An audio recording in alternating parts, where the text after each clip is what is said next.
The Bible is a vast collection of texts spanning multiple authors, centuries, and literary genres. A few names carry the story along most famously: Abraham and Moses in the Old Testament, and Jesus and his disciples in the New Testament. But there are tons of lesser-known characters who, despite their obscurity, play critical roles within the context of their times, and are deserving of recognition. Here are 5 overlooked characters from across the Bible, and why their contributions matter. First up is Jethro. Jethro is known for his hospitality towards Moses, rewarding him for helping Jethro's daughters water his flock. Taking up residence in Midian, a region to the east of the Sinai Peninsula, Moses marries one of Jethro's daughters, Zipporah, and remains in his household for 40 years until God calls Moses back to Egypt to let his people go. This not only underscores Jethro's generosity, but highlights his role as a significant benefactor during Moses' development, helping transform one of history's most important religious figures.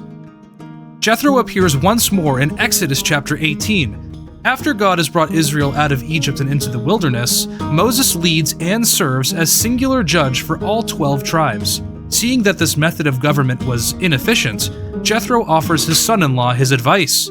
Instead of ruling alone, the burden must be shared.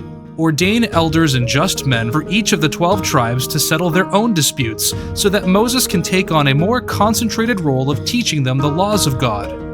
This delegation of authority would alleviate Moses and create a more efficient system of governance, so that Moses can go on to more important things, such as receiving the 10 Commandments. Lastly, Jethro, who is not an Israelite, makes his famous confession: "Now I know that the Lord is greater than all the gods," an early conviction that demonstrates how God's work is recognized even beyond the borders of Israel, foreshadowing God's extension of his mercy, power, and presence to the rest of the world. Next up is Huldah, a prophetess who was active during the reign of Josiah, the last good king of Judah. Making appearances in 2 Kings and 2 Chronicles, Huldah serves an important role in encouraging Josiah's historic religious reforms to continue, marking a golden age among the kings of Judah when idolatry was repealed and Judah regained relative autonomy after a century of subjugation to the Assyrian Empire. The fact that Huldah is a woman shows that God elects to speak through whomever he pleases, and the fact that Josiah's reforms expanded after Huldah speaks to him shows the effectiveness of her devotion to God, especially in a time where idolatry and syncretism were not only dominant, but attractive. In light of the many prophets who were ignored or even executed by the kings, the fact that Huldah is both heard and listened to shows her importance in the collective history of Israel, only if she appears in 2 brief chapters. Third on this list is Baruch, the scribe and trusted companion of the prophet Jeremiah. Although Jeremiah is the author of his self-titled prophetic work, Baruch is pivotal in transcribing and organizing what would come to be known as the Book of Jeremiah. Baruch first appears in Jeremiah chapter 36, where he's tasked with writing down the prophet's words and reading them publicly at the temple. When King Jehoiakim hears the message, he reacts by cutting the scroll into pieces and burning it. This is a setback, but Baruch rewrites the scroll as Jeremiah dictates, effectively preserving the writing as we have it today. Additionally, Jeremiah's ministry became more unpopular the more that he preached, but Baruch remained by his side, sharing in persecution, imprisonment, and threats to his life. Despite his personal fears, he stayed loyal to his calling as a scribe, preserving the Bible's longest prophetic writing by word count. Hopping over to the New Testament, much of its passages are either the words of Jesus or the writings of Peter or Paul. But critical to Paul's mission is a woman named Phoebe, a servant of the church at Cenchrea, a port city near the ever-famous Corinthian church.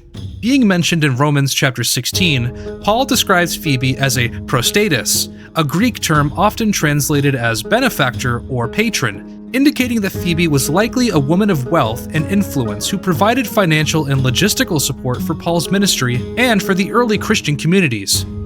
Not only this, but Paul seemed to trust Phoebe so much that the Roman church was instructed to receive her just as they would any saint, even Paul himself.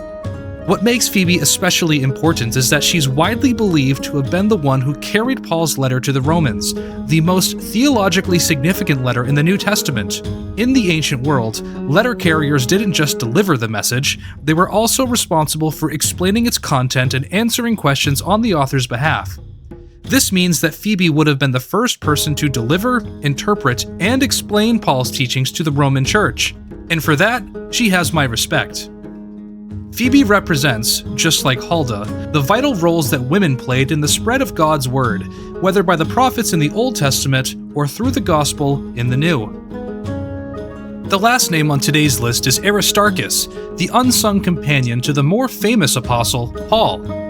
Being a Christian from Thessalonica, the significance of Aristarchus lies in his steadfast loyalty and commitment to Paul's ministry. Aristarchus is quietly present on several missionary journeys, including the violent riot at Ephesus and Paul's perilous shipwrecked voyage to Rome, where he would appeal his charges of public disturbance to the Emperor Nero.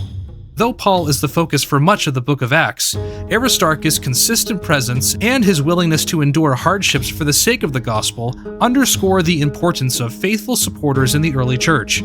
His example shows that not all of God's servants are in the spotlight, but their contributions are vital to the advancement of Jesus' Great Commission nonetheless.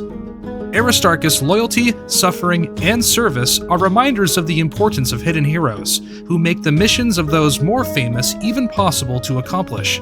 Let me know what you think about each of these 5 characters' contributions, and let me know if you'd like to see another list of characters even more obscure. Thanks for watching!